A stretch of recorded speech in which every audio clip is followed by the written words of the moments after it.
तो दोस्तों, आपका फिल्मी चीटी चैनल पर स्वागत है और आज मैं एक्सप्लेन करने वाला हूं 2024 में आई मूवी मंकी मैन को। ये फिल्म इंडिया में बैन कर दी गई है क्योंकि हिंदू धर्म से जुड़ी काफी चीजें दिखाई गई हैं जो कि शायद लोगों को सही ना लगे। अब चलिए आप पहले इसकी कहानी सुनिए, फिर एक्सप्लेनेशन के बाद मैं आपको सब कुछ बताऊंगा कि क्या है क्या नहीं। तो मूवी की शुरुआत में हम देखते हैं कि एक माँ अपने बच्चे को हनुमान जी की कहानी सुना रही होती है कि कैसे उन्होंने सूरज को फल समझ के खा लिया था और फिर सजा के तौर पर उनकी शक्तियां उनसे छीन ली गई थीं। अब इसके बाद कहानी बहुत साल आगे जाती है और हमें टाइगर्स टेम्पल नाम के एक अंडरग्राउंड बॉक्सिंग क्लब को दिखाया जाता है जहां लड़ाई हो रही थी किंग कोबरा और मंकी मैन के बीच। किंग कोबरा मंकी मैन को खूब पीटता है और वो हार जाता है। बाद में पता चलता है कि मंकी मैन जानबूझ के हारा था क्योंकि बॉक्सिंग क्लब के मालिक टाइगर ने उस पर हारने के पैसे लगाए थे। इसके बाद हम बाबा शक्ति को देखते हैं जो कि बहुत बड़े धर्मगुरु हैं और लोगों को ज्ञान देते हैं सही जिंदगी जीने का और रास्ता दिखाते हैं सही राह पर चलने का।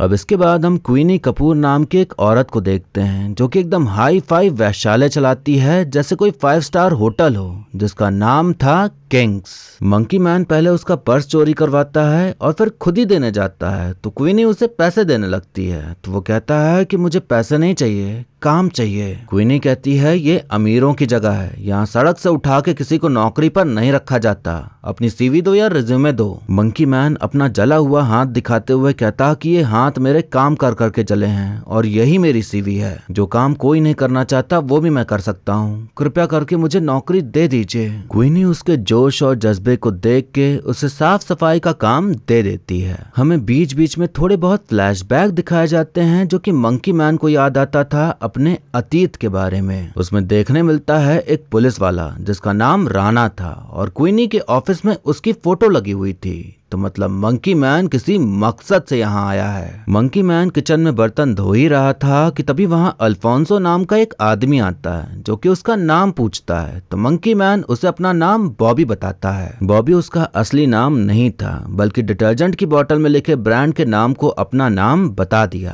अल्फोंसो क्वीनी का चेला था और नशे की सामग्री सप्लाई करने का काम करता था। बॉबी एक आदमी के पास जाता है और वहाँ से एक बंदूक खरीदता है। बॉबी अल्फोंसो को अंडरग्राउंड बॉक्सिंग क्लब का पता देता है और कहता है कि अगर ज्यादा पैसे बनाना है तो यहाँ जाओ और खान पर पैसे लगाना। खान से लड़ने वाला था बॉबी यानी कि मंकी मैन और वो फिर से हारता है ताकि अल्फोंसो पैसा जीत सके। ये सब वो कर रहा था अल्फोंसो से दोस्ती बढ़ाने के लिए। अल्फोंसो को पैसे का फायदा हुआ था तो वो बॉबी का साफ सफाई वाला काम छुड़वा के उसे वेटर बना देता है। उस होटल कम वैश्यालय में नेता अभिनेता बड़े बड़े व्यापारी जितनों के पास अथाह पैसा था सब वहां आते थे। बॉबी अल्फोंसो से घुमा फिरा के राणा के बारे में पूछता है तो उसे पता चलता है कि वो वीआईपी रूम में रहता है। वहां पे एक लड़की थी सीता जो कि वैश्यावृत्ति का काम करती थी, तो बॉबी की नजर उस पर पड़ती है तो वो देखता है कि उसका मन नहीं है सब करने का, फिर भी कर रही है मजबूरी में। अब इस बीच हमें कहानी बताई जाती है कि आखिर मंकी मैन के अतीत में हुआ क्या था।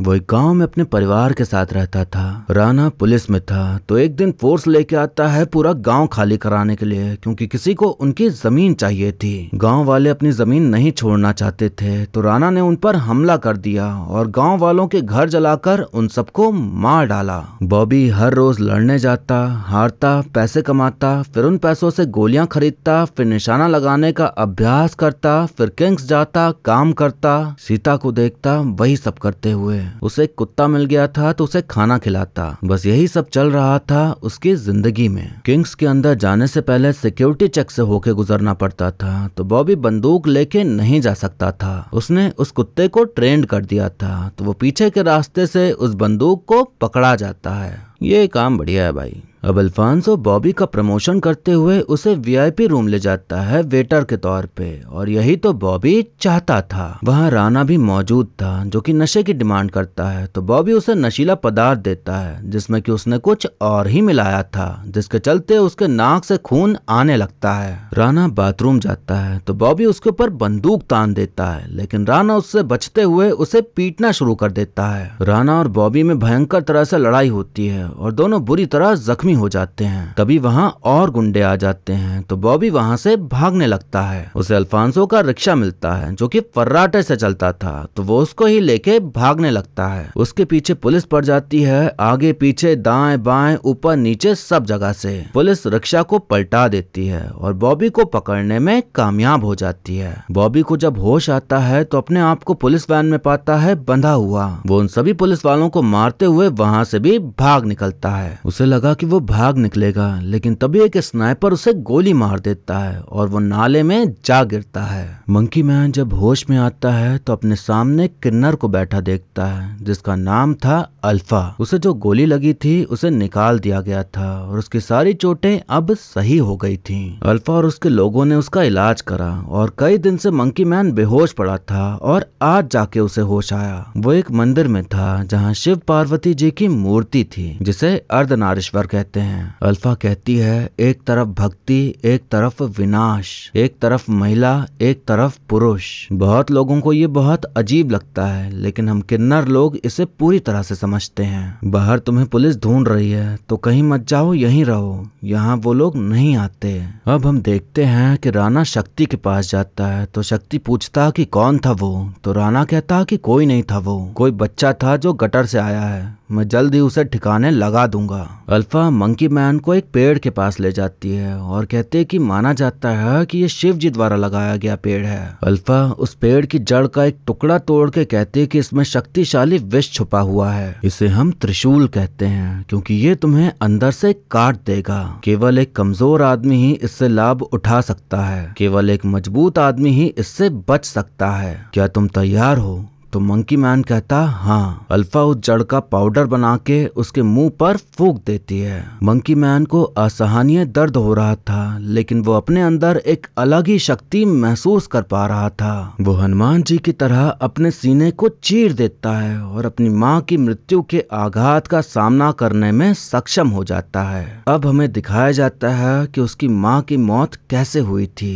जब राणा ने गाँव वालों पर हमला किया था तो वो हमला बाबा शक्ति ने ही करवाया था, क्योंकि उसे ही उनकी जमीन चाहिए थी। मंकी मैन की माँ उसे छुपा देती हैं और चाहे जो हो जाए उसे बाहर आने से मना करती हैं। अब वहाँ राणा आ जाता है तो वो माँ के साथ छेड़छाड़ करने लगता है तो माँ उसके ऊपर चाकू से हमला कर देती हैं। उसे और गुस्सा आ जाता है तो वो माँ को बुरी तरह पीटता है और फिर उनके साथ गलत करते हुए उन्हें जिंदा जला देता है। बच्चा सब होते हुए देख रहा था और उनके जाते ही वो अपनी माँ को बचाने की कोशिश करता है अपने हाथ से आग बुझाने की, पर वो बचा नहीं पाता। ये असली वजह थी कि क्यों उसके हाथ इतने जले हुए से थे। मंकी मैन अल्फा से कहता कि मैं हार गया, मैं अपनी माँ को बचा नहीं पाया। अल्फा कहती तुमने उन्हें बचाने की कोशिश की, तुम्हें ये घाव दिखते हैं, लेकिन मुझे साहस दिखता है एक बच्चे का जो लड़ा अपनी माँ को बचाने के लिए। ये एक योद्धा के हाथ हैं जो देवताओं को चुनौती देने के लिए बने हैं। तुम अपनी पूरी जिंदगी में दर्द महसूस करने के लिए संघर्ष करते रहे हो, अब तुम्हें एक उद्देश्य के लिए लड़ने की जरूरत है, हम सब के लिए। ये वक्त है जब तुम जानो कि तुम कौन हो। अब मंकी मैन तैयारी करना शुरू करता है खुद को और मजबूत बनाने की, खुद को और ताकतवर बनाने की, ताकि अब आगे वो जब भी सामना करे अपने दुश्मनों का तो वो उन पर भारी पड़े। वो वहीं रह के किन्नरों के साथ ट्रेनिंग करना शुरू कर देता है और उनको भी लड़ना सिखाता है। बाबा शक्ति उस मंदिर पर भी कब्जा करना चाहता था जहाँ किन्नर रहते थे, तो वो लोग भी परेशान थे उससे। बाबा शक्ति के चमचे आकर उन्हें आए दिन परेशान किया करते थे।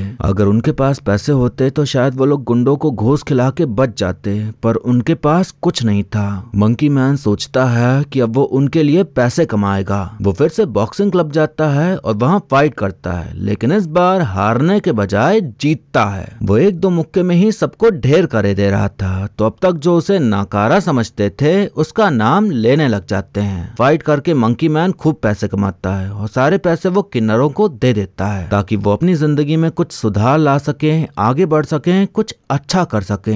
बाबा शक्ति की एक राजनीतिक पार्टी भी थी जिससे कि उनका एक मेंबर इलेक्शन लड़ने वाला था, तो किंग्स होटल में उसी का समारोह होता है जहां बाबा शक्ति आए हुए थे और वहां राणा भी था। मंकी मैन भी वहां आ जाता है और सबको पीटना शुरू कर देता है। धीरे धीरे चेले चपाटों को पीटते हुए वो राणा और शक्ति तक पहुंच जाता है, लेकिन वो लोग भाग निकलते हैं। फिर वहां और गुंडे आ जाते हैं, तो मंकी मैन का साथ देने वहाँ किन्नर लोग भी आ जाती हैं और फिर तगड़ी वाली लड़ाई होती है। तभी वहाँ क्वीनी आकर मंकी मैन के ऊपर गोलियां चलाने लगती है। इससे पहले कि मंकी मैन उसे मारता, सीता ही उसे मार डालती है। क्वीनी लड़कियों के साथ बुरी तरह व्यवहार करती थी, इसलिए सीता के अंदर उसको लेके नफरत भरी थी, जो कि आज उसने निकाल दी। राणा और शक्ति वीआईपी रूम में जाके छुप गए थे, तो मंकी मैन वहां जाता है। तो सबसे पहले उसका सामना होता है राणा से। पहली बार जब राणा से लड़ाई हुई थी तो वो मंकी मैन पर भारी पड़ा था, पर अब तो मंकी मैन अच्छे से खुद को तराश के आया था, तो वो उसे बुरी तरह धोता है। जब जब वो उठता तब तब वो उसे मारता, और इतना मारता है कि वो मर ही जाता है। और आज जाके उसने उस इंसान को मार डाला जिसने उसकी माँ के साथ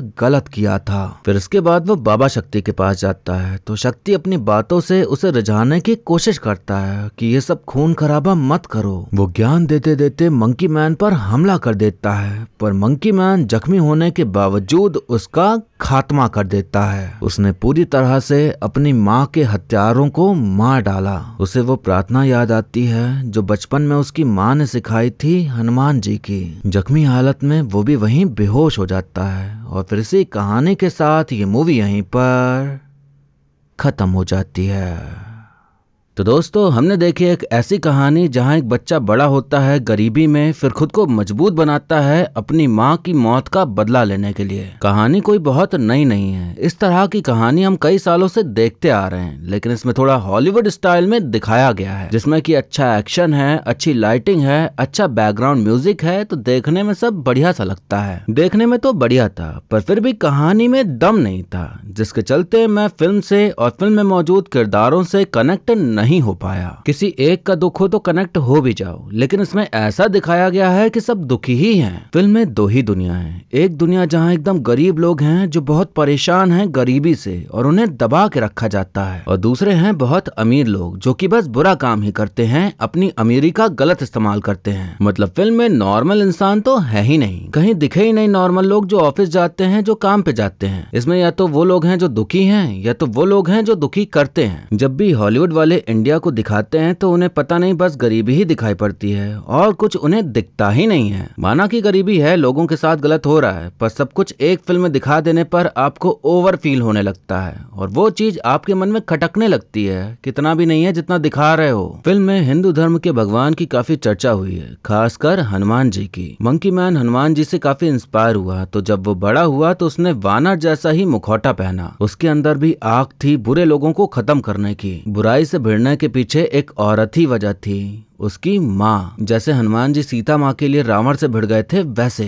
फिल्म में सीता नाम की लड़की है जो कि राक्षसों के बीच फंसी हुई है और हर रोज उसके साथ अत्याचार होता है। मंकी मैन मदद करता है उसे वहाँ से बाहर निकलने में। तो एक तरह से इस फिल्म में थोड़ा सा रामायण का रेफरेंस लिया गया है। रावण भी बहुत ज्ञानी था और इसी तरह बाबा शक्ति भी अपने आप को बहुत ज्ञानी समझता था, पर ज्ञानी होने के बाद भी रावण बुरा था तो उसका अंत हुआ। तो ठीक उसी तरह शक्ति भी बुरा था तो उनका भी अंत हुआ। फिल्म में जो अच्छे हैं वो भी भगवान को मानते हैं और जो बुरे हैं वो भी भगवान को मानते हैं। इंसान बुरा हो या अच्छा, उसकी जो आस्था रहती है भगवान को लेकर वो सेम ही रहती है। बुराई करने वाला भी पूजा करता है और अच्छाई करने वाला भी। सिर्फ फिल्म में ही नहीं, असल में भी इंसान बुराई चाहे जितना करे, लेकिन भगवान के प्रति उसकी आस्था खत्म नहीं होती। इंसान अपना कर्म कर रहा है इस धरती पर जीने के लिए, फिर चाहे वो अच्छाई से करे या बुराई से। धरती पर जो करना है वो जीने के लिए करना है, बाकी हिसाब किताब तो ऊपर जाके ही होना है। हाँ, एक चीज खटक रही थी कि हर जगह भगवान की मूर्ति या फोटो दिखा के सीन को दिखाया जाता है। जब भी कोई बुरा सीन होता तो पहले भगवान की फोटो पर फोकस किया जाता, फिर उस सीन को दिखाया जाता।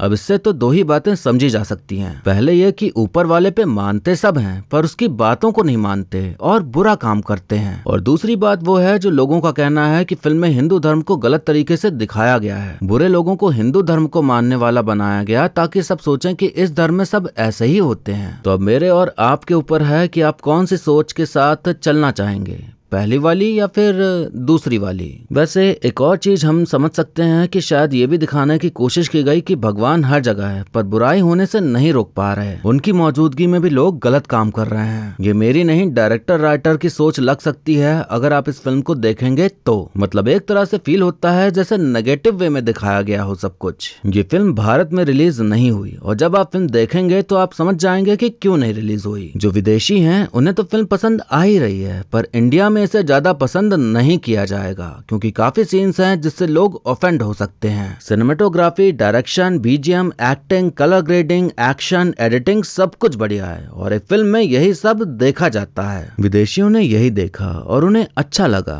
पर उन्हें इतना ज्यादा जानकारी नहीं है कि हिंदू धर्म में क्या चीजें कैसे हैं और लोग कितना ज्यादा मानते हैं चीजों को। एक सीन है जहाँ एक आदमी व्हील चेयर पे बैठ के अंधा बन के भगवान की मूर्तियां बेच रहा होता है। असल में वो चोर था, तो वो चोरी करने के बाद तुरंत भागता है मूर्तियों को फेंक कर। अब ये सीन देख के तो किसी का भी खून खौल जाएगा। हालांकि नदी किनारे या पेड़ों के पास जब भगवान की फोटो या मूर्ति लोग रख के जाते हैं और वो ऐसे ही पड़ी रहती हैं, सड़ जाती हैं, खराब हो जाती हैं, तब उन्हें उतना दुख नहीं होता। लेकिन जब फिल्म में किसी मूर्ति का गिरना या फोटो का गिरना दिखाया जाए तो उनकी भावनाओं को बड़ी ठेस पहुंचती है। मतलब खुद वो काम करते हैं तब उन्हें एहसास नहीं होता कि वो कितना गलत कर रहे हैं, पर जब किसी और को करते देख लें तो तिलमिला उठते हैं। आप अच्छे हो फिर भी आप ऐसे काम कर रहे हो, वो तो फिर भी गुंडा है, बुरा इंसान है, तो उसे तो वैसे भी फर्क नहीं पड़ता वो कुछ भी करे। तो कभी कभार लोग उस चीज को दिखाने का कंटेक्स्ट समझे बिना चढ़ जाते हैं कि ऐसे कैसे दिखा दिया, लेकिन असल में हमें नहीं पता होता कि जो ऑफेंड हो रहे हैं वो लोग खुद अपनी जिंदगी में भगवान की बातों को कितना मानते हैं। ये फिल्म जॉन विक वाला फील देती है बिना बंदूकों के,